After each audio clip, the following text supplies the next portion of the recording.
Et salut, j'espère que vous allez bien. On se retrouve aujourd'hui pour une nouvelle vidéo et on va parler aujourd'hui de polémique et de clash. On va tenter d'éclaircir certains sujets, de quoi et comment viennent les clashs et pourquoi on en arrive là. Et donc aujourd'hui le clash que nous allons analyser est celui de Maes, Dadju et Maître Gims.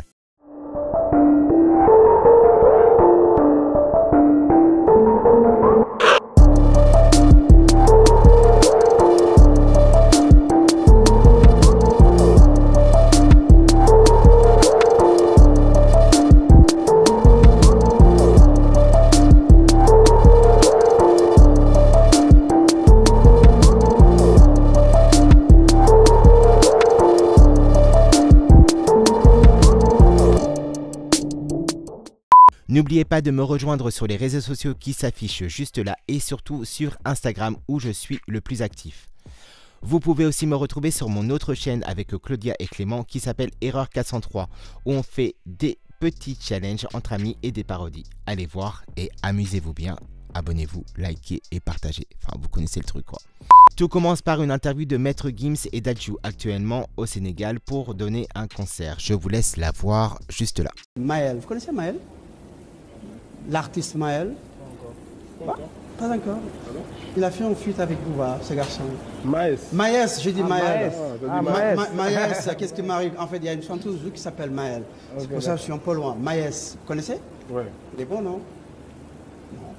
Ah ouais, t'aimes pas? T'aimes pas? Et toi, Dadju? Son DJ est là, hein? C'est son DJ?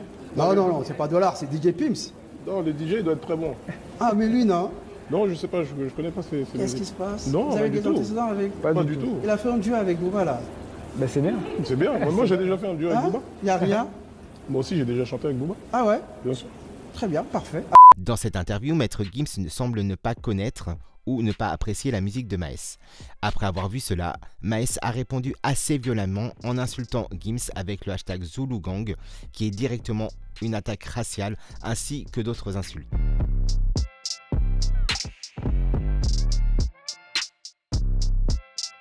De là est né le clash. D'après ce que j'ai vu sur Twitter, une réponse a été faite sur Snap par Gims. Il prend en compte tout l'entourage de Maes, Bersa, Benab, etc. Ah ouais, c'est noir. Trop tard. Bersa, tu es... Bersa, toi aussi, c'est noir. Hein. Putain. Maes et tout son entourage, vous êtes morts. Benab. Ah ouais. Mon gars, t'es chaud.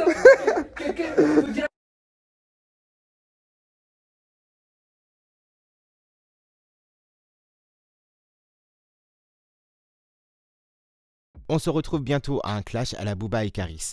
Allons-nous voir un match de boxe? Je pense que ça va pas tarder à partir en couille, sérieusement. Je vais pas faire flipper la planète, mais je pense que je sais pas, j'ai un petit pressentiment. Pourquoi un clash maintenant les mecs? C'est Noël. Mais quand on veut faire le buzz, c'est qu'il y a une raison dans le domaine des médias. La plupart du temps, à part si tu détruis un aéroport, dans ce cas tu alimentes ton buzz, mais ton buzz doit arriver à temps. La réponse de Gims dans l'interview n'était pas une attaque à proprement dite. C'est un peu quand Maria Carey dit qu'elle ne connaît pas Ariana Grande. Cette réponse est donc devenue un drame pour Maes. Avait-il besoin qu'on parle de lui? Son album est dans les bacs en janvier 2020. Il est possible qu'il ait besoin de faire parler de lui. Janvier 2020, c'est demain. Donc besoin de pub très vite. Je ne dis pas que c'est calculé, mais ça tombe à pic. On va vite se rappeler de cette histoire au moment de la sortie de cet album et on va se demander si un titre est dédié au clash et si il va y avoir une suite. Est-ce que c'est stratégique? Je pense que ça peut l'être. Si demain une petite boîte a besoin de pub à moindre coût et qu'elle trouve une occasion de faire parler d'elle et de se positionner en tant que victime, elle va le faire et elle aura raison. Pourquoi? 1. Les petits ont souvent plus l'empathie du grand public. 2. Les grands ont un devoir de conseil, d'aide et de bienveillance. 3. L'opinion publique va souvent se rallier aux personnes qui sont les plus proches d'elle dans une politique de hub. Pour ce cas, la communauté de Maes est plus soudée, peut-être plus jeune et plus réactive. Pour moi, il n'y avait pas d'attaque de Maître Gims, même si sa réponse semblait être méprisante. La réponse de Maes était malvenue et de mon point de vue raciste. Je parle du hashtag Zululand. Cependant, Maître Gims, qui est l'aîné, et qui a le plus de maturité ne devait pas répondre de la sorte à Maes. Il devait ignorer l'insulte et éteindre l'incendie, du moins dans mon sens. Les deux ont un intérêt à faire parler d'eux. Maître Gims est actuellement en tournée et va sûrement sortir un nouvel album, et Maes est en pleine promo, donc c'est du pain béni pour eux deux. Dites-moi ce que vous en pensez dans les commentaires. Voilà, c'est la fin de cette vidéo. N'hésitez pas à me retrouver sur les réseaux sociaux. Abonnez-vous, partagez, likez. Dites-moi tout ce que vous pensez de cette histoire dans les commentaires. J'attends tout ça. Je vous réponds. À très vite. Ciao et joyeux Noël.